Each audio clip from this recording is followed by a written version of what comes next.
Je vous salue Marie, pleine de grâce, le Seigneur est avec vous. Vous êtes bénie entre toutes les femmes, et Jésus, le fruit de vos entrailles, est béni. Sainte Marie, Mère de Dieu, priez pour nous pauvres pécheurs, maintenant et à l'heure de notre mort. Amen. Gloire soit au Père, et au Fils, et au Saint-Esprit. Comme il était au commencement, maintenant et toujours, et dans les siècles des siècles. Amen. Ô mon Jésus, pardonnez-nous nos péchés, préservez-nous du feu de l'enfer, et conduisez au ciel toutes les âmes, surtout celles qui ont le plus besoin de votre sein. Ô Marie conçue sans péché, Priez pour nous qui avons recours à vous. ô Marie conçue sans péché, Priez pour nous qui avons recours à vous. ô Marie conçue sans péché, Priez pour nous qui avons recours à vous. que par la miséricorde de Dieu, les âmes des fidèles trépassées reposent en paix. Amen. Au nom du Père et du Fils et du Saint-Esprit. Voilà. Pouvons nous asseoir, frères et sœurs bien-aimés. Chers frères et sœurs bien-aimés dans le Seigneur, nous voulons encore dire un infini merci à celui qui nous donne la vie, le mouvement et l'être, notre Seigneur et notre Dieu qui nous a réunis aujourd'hui pour nous communiquer les vérités sur ce grand mystère du don de sa vie dans les créatures aujourd'hui. La communion des volontés, la transformation de nos volontés dans la sienne, pour que sa vie se réalise sur la terre, pour que son règne advienne et que sa volonté soit faite sur la terre comme au ciel. Frères et sœurs bien-aimés, nous savons que notre destinée, c'est le ciel. Nous savons que nous avons été créés pour Dieu.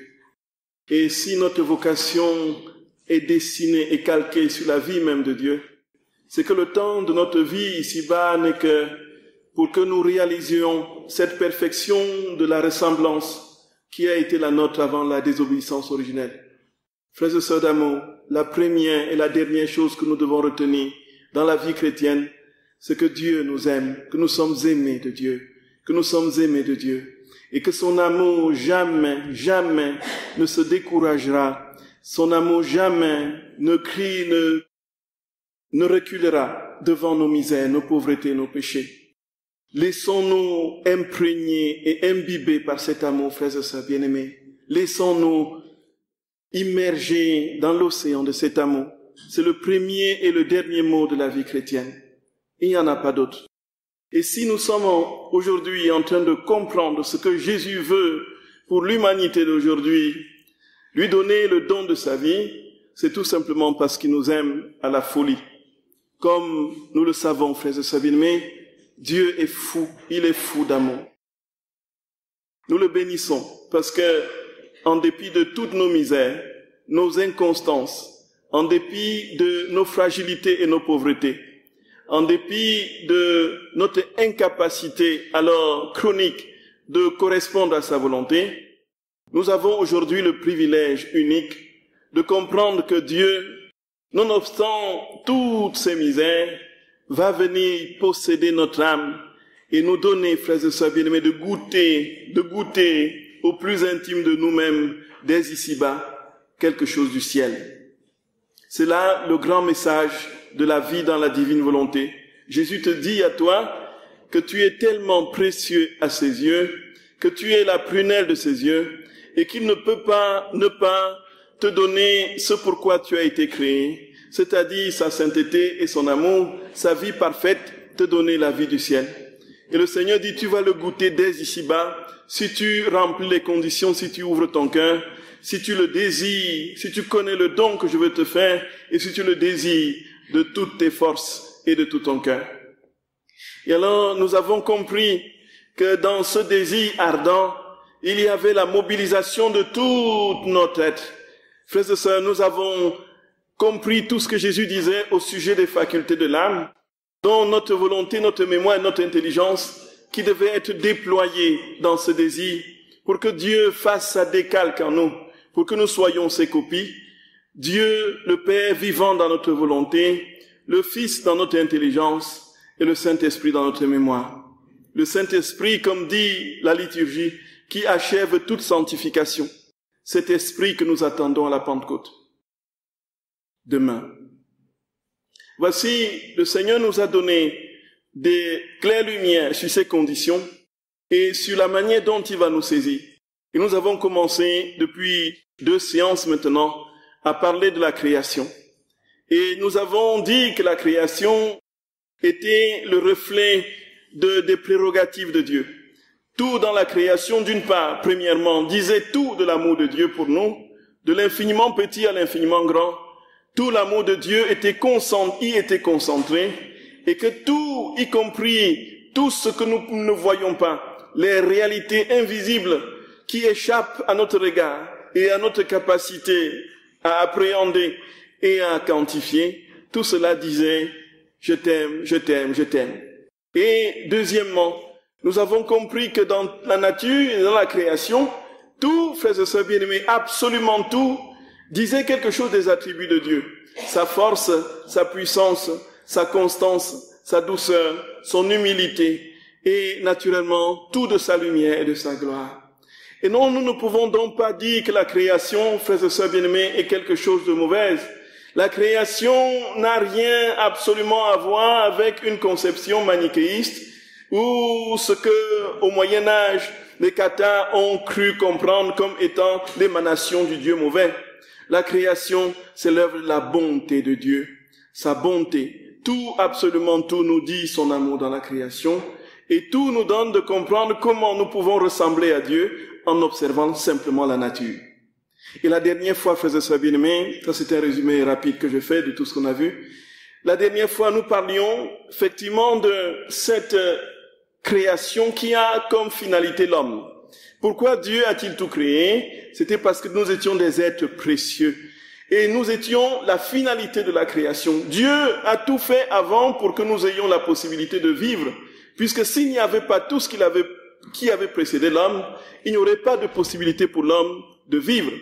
Il n'y aurait pas de soleil pour le réchauffer et pour faire fleurir les plantes qui lui servent de nourriture. Il n'y aurait absolument aucune photosynthèse.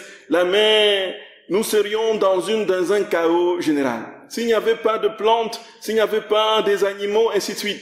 Dans cet ordre, justement, des lois naturelles, il n'y aurait pas de vie humaine possible. Voici que Jésus nous dit, frères et sœurs, que tu es précieux. La création a pour finalité, justement, l'homme. Et cela veut dire que nous sommes au cœur de la création. Nous sommes la pupille de ses yeux. Personne ne peut dire « je ne vaux rien ». Personne ne peut dire « je ne suis rien, je ne sais pas pourquoi je vis ». Personne ne peut dire « ma vie est inutile ». Tu es précieux aux yeux de Dieu. Tu es précieux aux yeux de Dieu. Et cela rejoint d'une manière retentissante tout ce passage d'Isaïe 49. Une femme oublierait-elle son enfant? Cesserait-elle de chérir le fruit de ses entrailles? Même si s'en trouvait une pour oublier, moi je ne t'oublierai jamais. Voilà ce que Jésus nous dit, frères et sœurs. Dieu nous dit, je ne t'oublierai jamais, jamais, jamais mon enfant. Jamais, jamais, comprends-le, jamais, car j'ai gravé ton nom dans les paumes de mes mains. J'ai gravé ton nom dans les paumes de mes mains, mon enfant. Tu es précieux, plus précieux que tout. Je suis venu, la preuve, c'est que je suis venu mourir pour toi. Puis-je venir mourir pour une fourmi, pour un rat, pour une brebis, pour quelle espèce d'animal rat? Non, c'est pour toi, mon enfant, que j'ai versé mon sang. C'est pour toi que j'ai versé mon sang. C'est pour toi que j'ai versé mon sang. Comprends que tu m'es précieux et que je t'attends dans mon cœur. Je t'attends dans cette vie que j'ai préparée pour toi. Cette vie d'amour infini, de beauté que tu cherches tant dans 1001 choses qui t'éloignent de moi, de cet amour. Crois que tu es au cœur de mes préoccupations. Comment peux-tu penser un seul instant que je t'ai oublié, mon enfant? Voilà, frères et sœurs bien-aimés. Et Jésus nous dit, je ne veux pas m'arrêter là. Quoi que tu fasses, je te poursuivrai. Je te poursuivrai. Je te poursuivrai avec mon amour. Grâce et bonheur te poursuivront, comme dit le psaume 23. Grâce et bonheur te poursuivront tous les jours de ta vie. Te persécuteront, tu seras persécuté par mon amour. Gloria. Jésus dit, frères et sœurs bien-aimés, tu seras paix. Je ne te laisserai pas un seul quartier de repos. Tu vas être poursuivi par mon amour jusqu'au bout. Même quand tu rentres dans ton désespoir et que tu broies des idées noires et que tu crois que la vie n'a plus aucun sens et que tout va sens dessus et qu'il ne vaut plus la peine d'être vécu, je viens te dire que je te poursuivrai jusque dans les derniers retranchements de ton désespoir et je te manifesterai mon amour. Voilà cela, frères et sœurs bien-aimés. Voilà ce que Jésus dit. L'homme au cœur de la création, voilà ce qu'il est. Et là, comme nous savons ce qu'est la divine volonté, c'est le retour à la case départ, le projet initial que Dieu avait pour chacun de nous, que nous ne soyons jamais, jamais, jamais, jamais, jamais en souffrance. Et alors, malheureusement, la souffrance est là, plus que jamais. Et on peut se poser la question, comment est-ce qu'on peut vivre cette vie dans la divine volonté alors que la souffrance est inéluctable, incontournable? Comment peut-on penser qu'on ne souffrira plus jamais? Frères et sœurs bien-aimés, la souffrance n'est pas la réalité. La souffrance n'est pas à comprendre dans l'existence, dans son existence. Elle est à comprendre dans son appréhension. Ce n'est pas parce qu'il y a des choses qui me font souffrir que je suis malheureux. C'est la manière dont je vis les choses qui me font souffrir, qui me rendent malheureux. Voilà, c'est ça en fait, en définitive.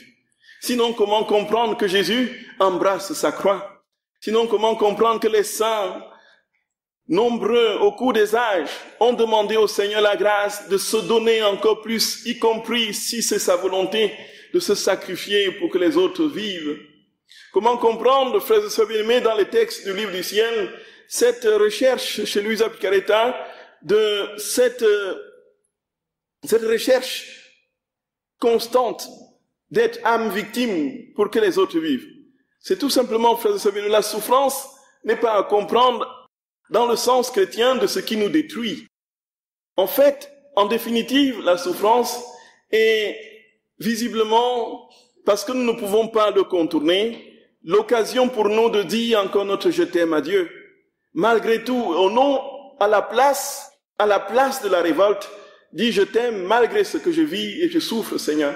Si ce n'est pas ta volonté que j'en sois débarrassé, mais prends-le, je te l'offre, pour la multitude de ceux qui ne te connaissent pas et qui ne t'aiment pas, et en offrande, en union avec ta passion, sauve le monde, Seigneur, sauve le monde. Voici, frères et sœurs bien-aimés, Jésus nous dit très clairement qu'il sera donc possible d'être heureux et d'être dans le ciel, y compris quand les souffrances seront là. Voici que Jésus nous dit qu'il va nous donner cette image première, cette ressemblance primordiale qu'avait Adam. Et dans les temps qui vont suivre, les quelques minutes qui nous restent, frères et sœurs bien-aimés, nous allons essayer de commencer à comprendre qui était Adam. Nous sommes ici dans une considération théologique simpliste, dans tout simplement ce que Jésus donne à comprendre à Luisa Picaretta. Adam, pour lui, c'est comme dans la Bible, c'est comme tout juif le lit, c'est comme tous ceux qui lisent littéralement la Bible le comprennent, qu'Adam était le premier homme. On ne va pas penser et poser l'hypothèse, ou plutôt la certitude sur la base d'une hypothèse humaine, que Adam était simplement une symbolique de l'humanité, c'est-à-dire que l'être générique, une manière de parler de l'humanité en général, et on laisse à la science le soin de faire le reste, de déterminer s'il y avait un seul homme ou bien s'il y avait plusieurs hommes qui ont surgi en même temps sur la surface de la terre. Là n'est pas notre problème. Jésus parle de Adam comme d'un être personnel. Voici donc, frères et sœurs bien-aimés, que Jésus nous dit très clairement que la vie dans la divine volonté sera la vie d'Adam avant sa chute, en quelque sorte. C'est-à-dire que cette vie qui était dans le giron de Dieu, et nous allons essayer de comprendre qui était Adam en fait, dans cette plénitude de la vie de Dieu qu'il a perdue, et qui nous a conduits dans cette misère humaine avec le péché et toutes ses conséquences. Alors, en comprenant ce qu'était Adam, nous allons comprendre ce que nous deviendrons dans la divine volonté. Voici, Jésus donne laissons sur des pages à Luisa Picaretta sur la vie d'Adam avant la chute. Jésus dit que Adam était dans le vouloir divin de manière continuelle. Avant de dire non à Dieu, Adam était établi de manière parfaite, constante dans la volonté de Dieu. Voici ce qu'il dit à Luisa Picaretta au tome 19 du 7 septembre 1926. Dans le fiat de la création, Dieu crée toutes choses de rien. Il crée dans un acte d'amour inconditionnel le premier homme et la première femme, pour qui il emplit les cieux et la terre de lumière et de vie. Puisque Dieu engendre éternellement le Fils comme lumière de la lumière, on peut dire, voici, donc il dit ceci, en créant l'homme, dit Jésus, tome 19, 7 septembre 1926, notre divine volonté sortit de son être suprême, tandis que nos attributs concouraient naturellement et subséquemment à notre opération. Plus grande que le soleil, ma volonté émit ses rayons, dont l'extrémité forma dans l'âme de l'homme sa volonté humaine, qui anima sa nature humaine. Donc la nature humaine d'Adam était le produit de la vie de Dieu, de sa volonté. Donc, il a sorti de lui, donc de sa volonté, il a sorti de son être profond, n'est-ce pas, les rayons de sa lumière et de sa divinité, et il a créé l'homme. Nous voyons que nous ne pouvons donc pas comprendre, frères et sœurs bien-aimés, l'homme comme quelque chose de purement et profondément accidentel, fruit d'un agrégat hasardeux d'atomes, appelé à se désagréger avec la mort. Non, non, non. L'homme a été voulu par Dieu. Cela nous fait comprendre, frères et sœurs bien-aimés, combien nous sommes précieux. Nous avons été voulus par Dieu. De réfléchir un seul instant et de comprendre que nous sommes voulus par Dieu, que nous sommes le produit de sa volonté, que nous sommes le fruit, l'émanation de son bon vouloir, dans lequel il a posé sa sainteté, son amour et toute sa vie. Alors on comprend, mais c'est incroyable ce que je suis. Même quand tout ne va pas bien, plus rien ne va. En fait, Dieu m'a voulu et il m'aime. Et il est évident que parce qu'il m'aime et qu'il m'a voulu, il est impossible qu'il m'abandonne. C'est impossible. Impossible, frères et sœurs bien-aimés. Et alors nous comprenons, nous entendons parfois, oui, vraiment, Dieu ne fait rien pour moi, il n'a rien fait pour moi. En fait, et puis on court à gauche, on court à droite, on se plaint que voilà, Dieu n'a jamais rien fait pour moi, alors que je le prie tout le temps, je le prie, je le sais, je fais ça, et pour moi c'est toujours des malheurs qui arrivent. Et quand je regarde autour de moi, c'est les gens qui ne croient pas, ils sont bien, ils ont les enfants qui réussissent.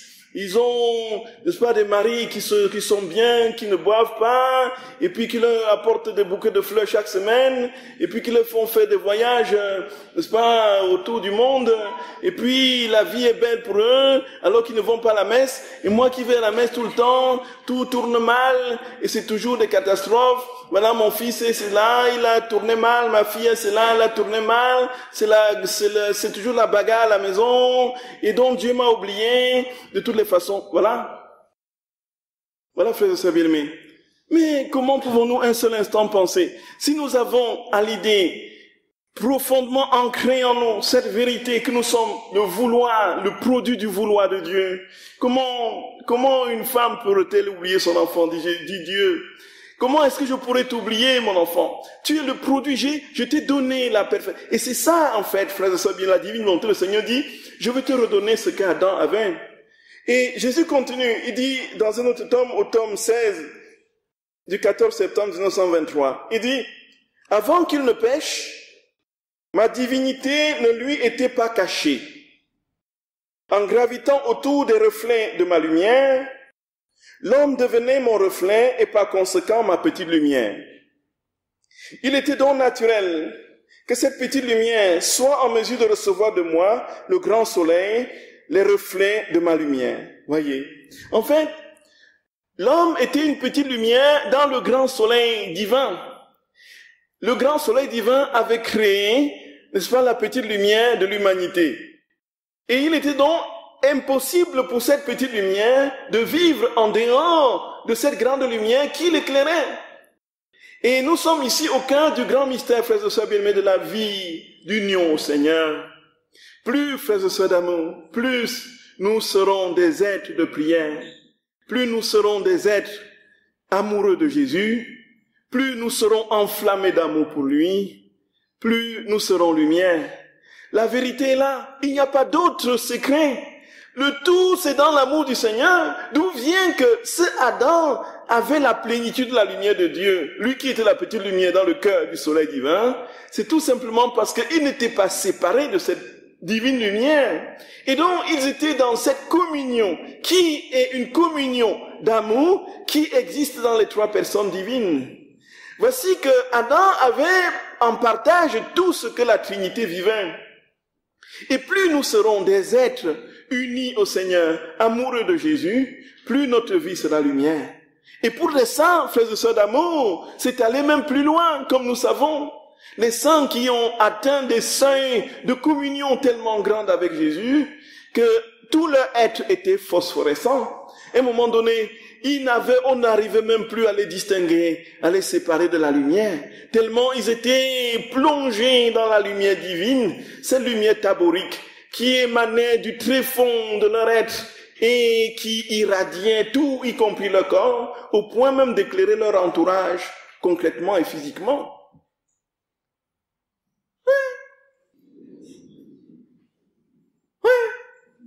Frères et sœurs bien-aimés, et c'était le cas, c'est pas des histoires qu'on raconte en l'air. Padre Pio, c'était ça. Padre Pio, c'était ça. Padre Pio, qui était tellement intimement uni à notre très saint Seigneur, qu'à un moment donné, frères et sœurs d'amour, après la communion, de son corps émanait une lumière concrète. Il devenait une ampoule vivante qui éclairait tout, qui éclairait son entourage. Et autour de lui, il y avait des évêques, il y avait des prêtres qui étaient là complètement aplatis d'admiration et ébahis devant un tel phénomène, devant un tel mystère. Ce n'est pas, frères et sœurs d'amour, une question de théorie. La lumière de Dieu existe, la lumière existe dans l'âme Jésus dit, vous êtes la lumière du monde, vous êtes le sel de la terre, vous êtes la lumière du monde, Cette lumière taborique, frères et sœurs bien-aimés, Jésus dit très clairement que l'homme au début en était revêtu, puisque c'est la lumière de Dieu. La transfiguration sur le mont Tabor, le Christ était transfiguré. Et puis, Moïse et Élie autour de lui, dans cet halo de lumière qui émanait du Seigneur. Et puis, les disciples étaient enveloppés dans cette même lumière. Et puis, le psaume 35, en toi est la source de vie, par ta lumière, nous voyons la lumière. C'est quelque chose de concret, frères et sœurs bien-aimés. C'est concret. Et si elle n'est pas physique et matérielle, comme chez les grands saints, comme Saint François et Padre Pio, comme je viens de le décrire, il va se traduire dans une sorte de bonté, d'amour et de joie qui se dégage de l'âme. Et l'âme lumineuse va être comme ce miel qui attire les mouches, voyez. Et puis, cette âme, partout où elle passera, il y aura autour de cette âme comme une sorte de bienfait, de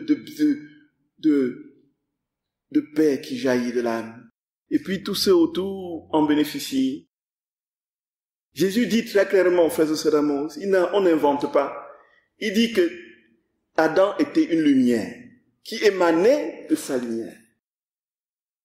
Et voici que, dit Jésus, avant le péché, Adam possédait la vie complète de ma divine volonté dans son âme.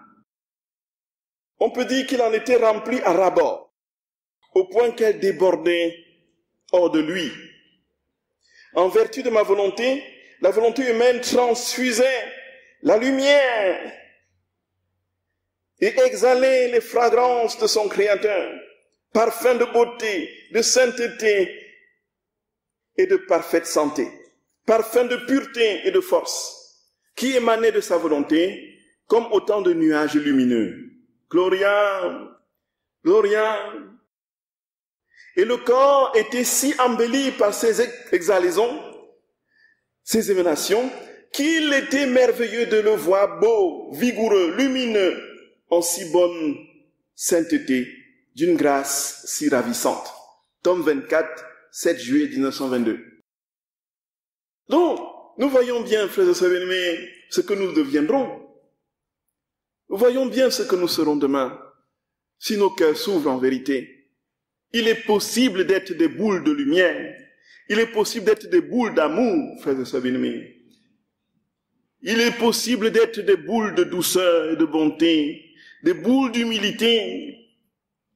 Cela est vrai. J'en ai rencontré dans ma vie. J'en ai rencontré dans ma vie des êtres lumineux, remplis de Dieu. Et le Seigneur dit, le moment va venir, si ton cœur s'ouvre, cet état sera permanent en toi. Tu ne vas plus vivre les inconstances de ta nature qui te font monter une fois haut et tu crois que tu es élevé et qui le lendemain te précipite dans une chute alors absolument fracassante pour tenter encore lentement et douloureusement de remonter la pente.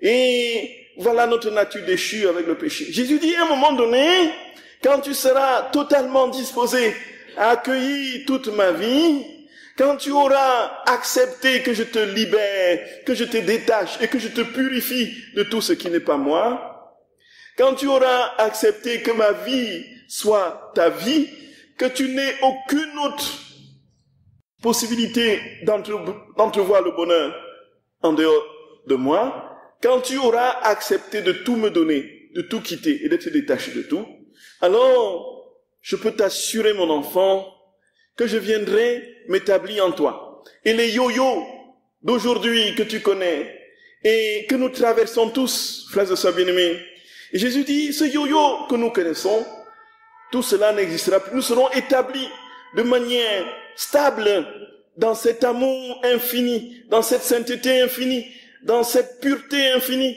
dans cette grâce de douceur infinie, dans ces exhalaisons comme nous l'entendons, infinies, dans ces fragrances de pureté, de gloire, de douceur qui vont émaner de nous, et nous serons des petits Jésus sur la terre. Gloria, Gloria. Voilà la vérité, frères et sœurs bien-aimés. Pourquoi Jésus mentirait-il? Pourquoi Jésus mentirait-il? Pourquoi ne pas croire? Pourquoi ne pas croire que ce qu'il nous dit se réalise toujours et que c'est vrai? Pourquoi, frères et sœurs bien-aimés? Pourquoi sommes-nous si plongés dans 1001 doutes quand il s'agit des vérités que le Seigneur nous dit? Le Seigneur nous dit, je ne t'ai pas créé pour te voir ainsi complètement délabré. Non, je t'ai créé pour que tu vives, que tu sois debout et que tu vives de ma vie dès ici-bas. Et alors, ces êtres de lumière, frères et sœurs bien-aimés, au fur et à mesure que nous vivrons dans cette vie, dans la divine volonté, nous multiplierons les vies de Dieu. Et ces vies de Dieu vont constituer d'autres vies. Et ces vies qui émanent des autres vies, iront se répandre en vie divine de manière éternelle, interminable.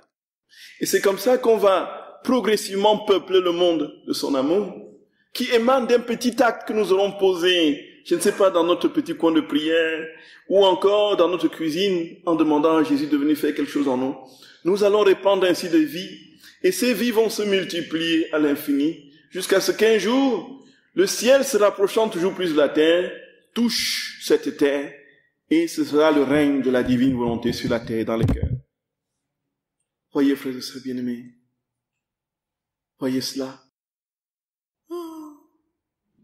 Et ces êtres de lumière dont parle notre Seigneur, ce ne sont pas des extraterrestres. Frères et sœurs, ce ne sont pas des extraterrestres. C'est vous et moi. C'est vous et moi.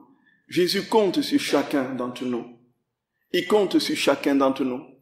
Il nous dit à chacun, mon enfant, est-ce que tu es prêt? S'il te plaît, j'ai soif de ton âme.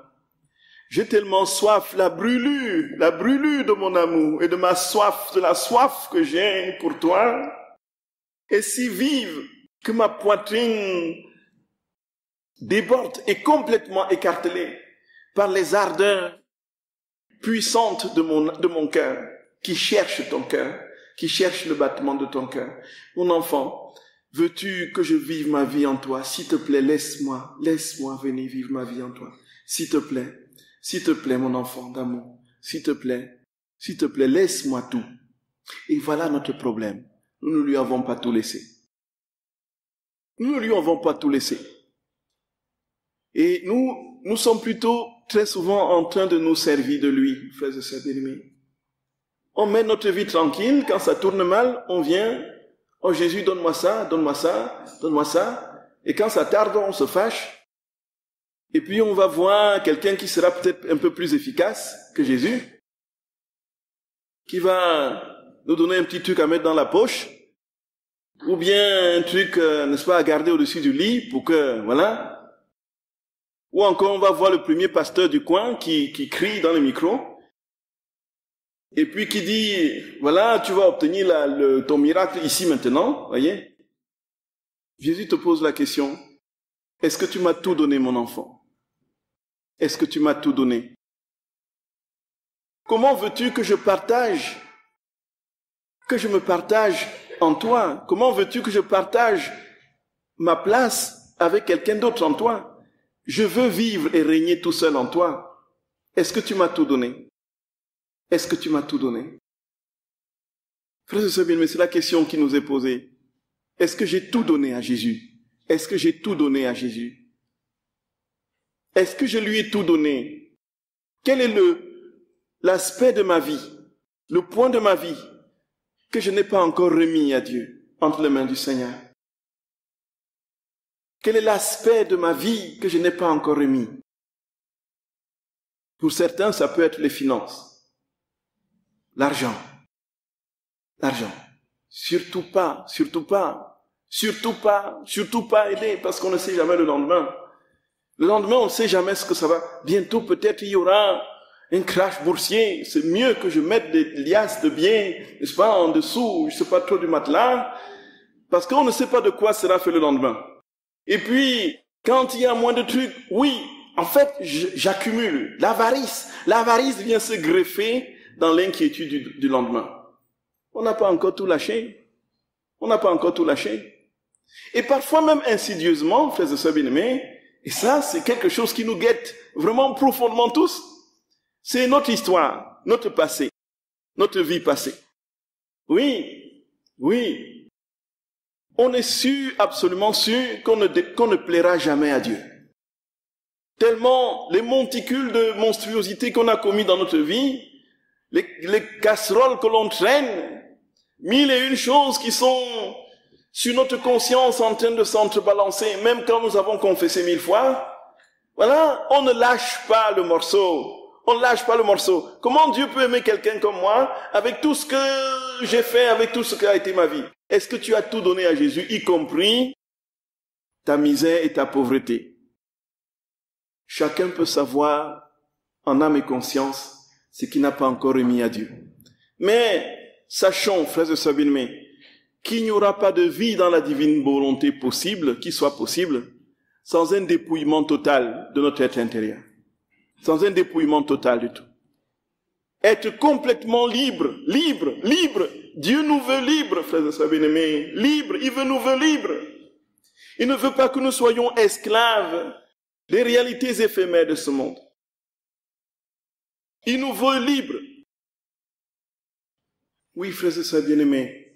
Dieu nous veut absolument libres.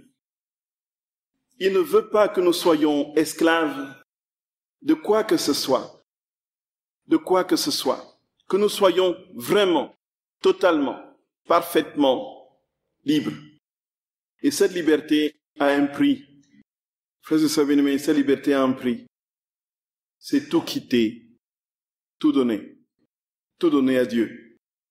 Et c'est alors que le Seigneur trouvera l'occasion de dire, oui, vraiment, puisque toute la place m'est laissée, puisque tout est à moi désormais, je ne peux pas ne pas vivre dans cette âme.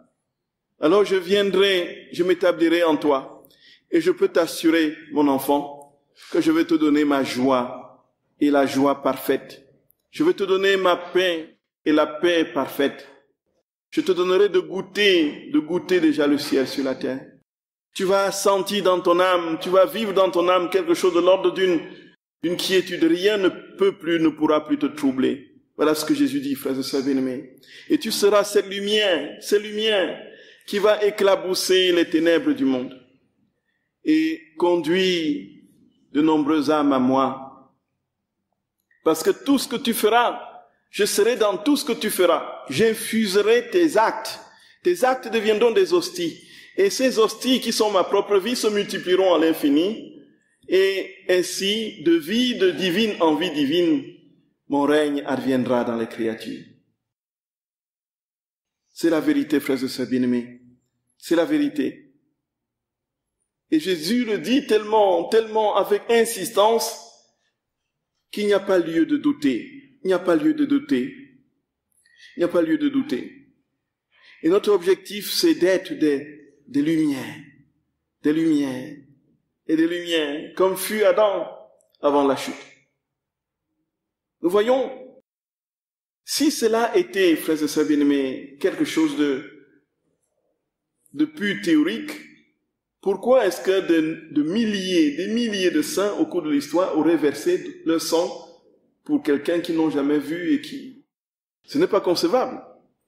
Ce n'est pas concevable que quelque chose qui n'est pas vrai, que les gens meurent pour ce qui n'est pas vrai.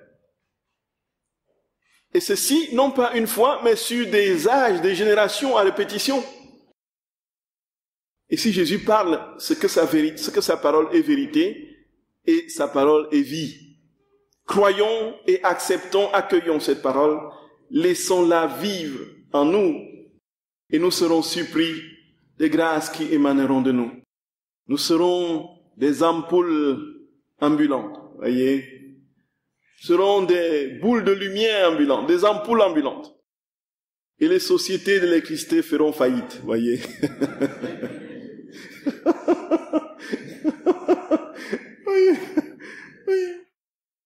Oui. Cela est vrai, frères et sœurs bien-aimés. Cela est vrai.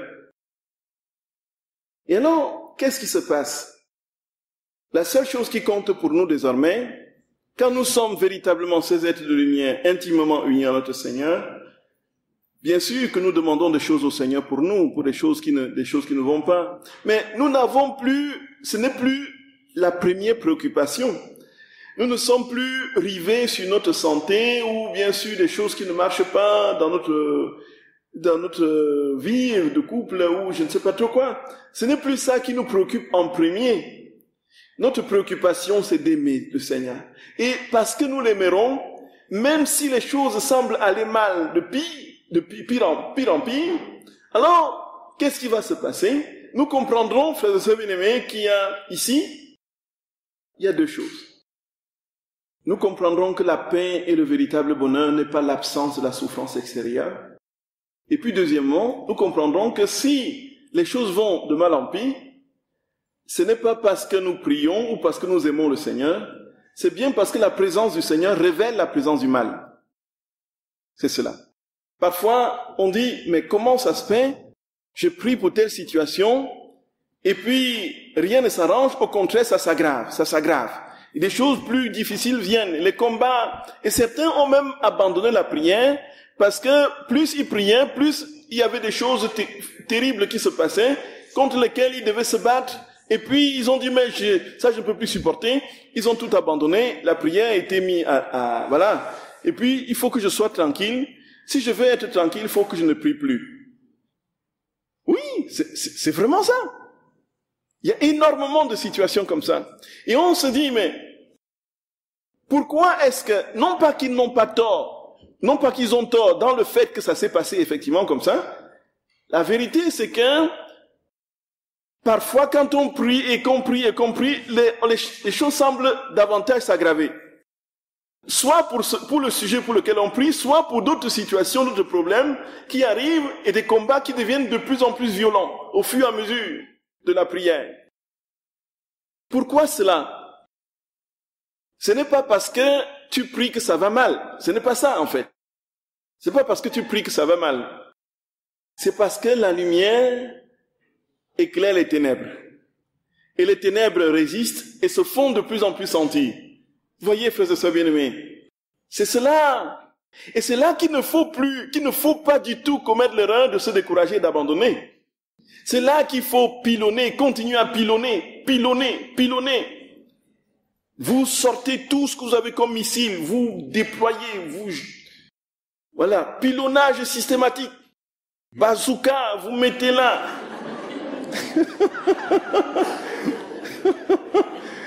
Oui.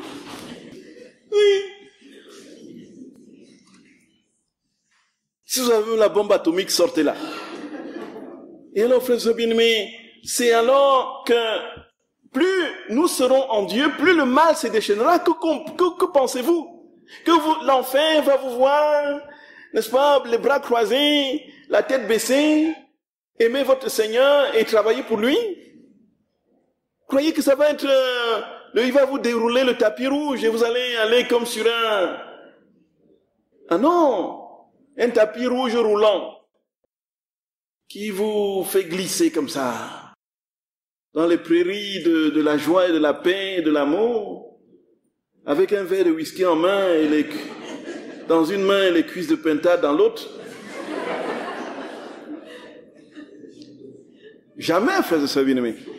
Jamais de la vie. L'ennemi ne va pas croiser les bras et vous voir évoluer. En fait, la preuve que vous priez et que vous êtes dans le Seigneur, c'est que les difficultés montent. Mais c'est là, justement, que vous allez crier victoire en voyant les d'autres difficultés s'amonceler, parce que plus les difficultés s'amoncellent, c'est que la victoire est proche. Voyez? Et c'est là qu'il faut pilonner. C'est pourquoi Jésus dit, priez sans cesse, veillez et priez, veillez et priez, veillez et priez, veillez et priez. Et la vie dans la divine volonté, c'est justement la prière continuelle. La prière continuelle. Plus rien n'échappe à la prière, frères et sœurs d'amour. Votre respiration devient prière. Vos regards deviennent prière. Les mouvements de vos mains, de vos doigts deviennent prière. Les pieds, vos pas deviennent prière. Tout en vous est prière, parce que tout en vous est Jésus. Tout en vous est Jésus et investi par la vie de Jésus. Et c'est comme ça que l'ennemi va fuir. Comme ça que l'ennemi va fuir. Il va s'agiter, mais il va disparaître. Parce qu'à un moment donné, il ne pourra plus supporter l'intensité de cette vie, de cette présence de lumière en vous. Il va maintenant s'attaquer à vous de l'extérieur. Mais il ne pourra plus vous atteindre dans votre vie profonde, dans votre intimité avec le Seigneur. Et il ne pourra plus altérer votre paix, qui est désormais céleste et divine. Voyez, frères et sœurs bien-aimés, c'est cela. Et si nous l'avons compris, alors notre vie sur la terre, quel que soit ce que nous aurons à traverser, sera vraiment un paradis.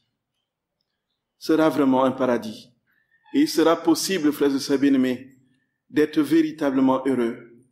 Et le règne de Dieu pourra véritablement s'établir et s'installer dans notre âme. Et nous serons des petits Jésus en vérité. C'est cela la divine volonté. C'est là la divine volonté. Qu'est-ce qu'il nous reste à faire?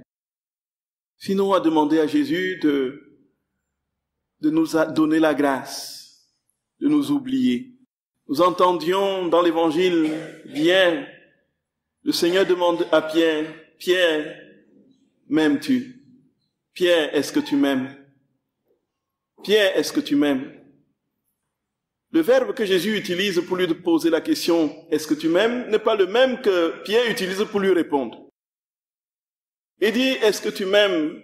Est-ce qu'il utilise le verbe agapan, qui vient de agapé. Voyez, est-ce que tu m'aimes, Pierre? Est-ce que tu es capable de donner ta vie pour moi?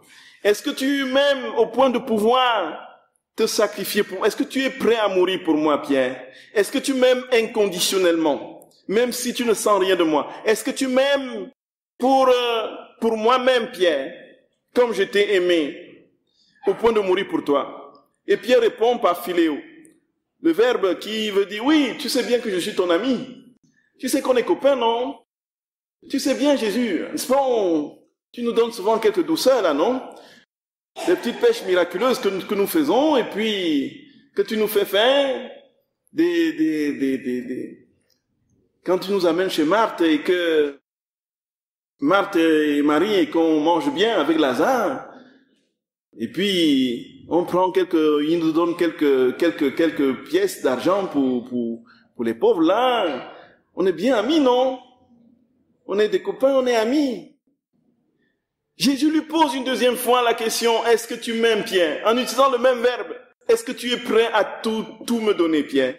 Est-ce que tu es prêt à ressentir dans les entrailles de ton âme, de ton cœur, de tout ton être, ce volcan d'amour pour moi qui te poussera à te donner, y compris à verser ton sang pour moi, Pierre? Pierre répond avec le même verbe. Non, Seigneur, tu sais bien que je t'aime. Mais oui, tu sais que je t'aime. Tu sais que je suis ton ami. Tu sais qu'on est... Tu sais bien que... Voilà, quand j'ai un petit problème, un petit mal de tête, tu me soignes.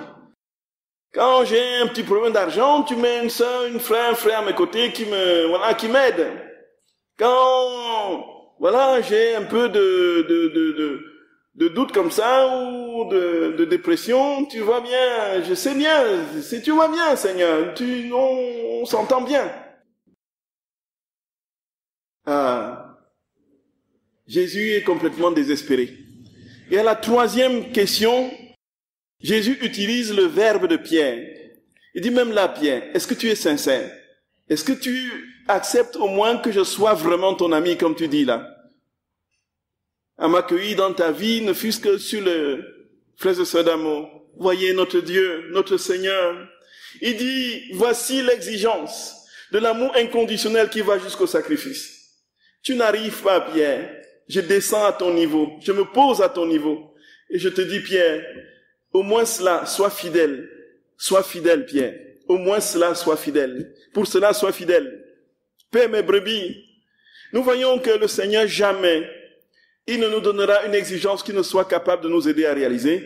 Il viendra se poser dans nos pauvretés, dans notre incapacité, pour nous aider à réaliser ce qu'il veut en idéal pour nous. Nous donner sa vie, lui donner notre vie. Et c'est pourquoi, frères et sœurs bien-aimés, n'ayons aucun autre point d'appui, aucune autre consolation que notre Seigneur. Je nous en supplie humblement. Aimons Jésus. Aimons-le de tout notre cœur. Aimons-le de toute notre âme. Il crie, il gémit. Il nous attend. Et il dit à chacun de nous, est-ce que tu m'aimes? S'il te plaît, aime-moi. Aime-moi. Le mendiant d'amour sans cesse gémit. Et il attend que nous lui disions un je t'aime véritable. Si pas à son niveau, du moins que ce je t'aime soit sincère.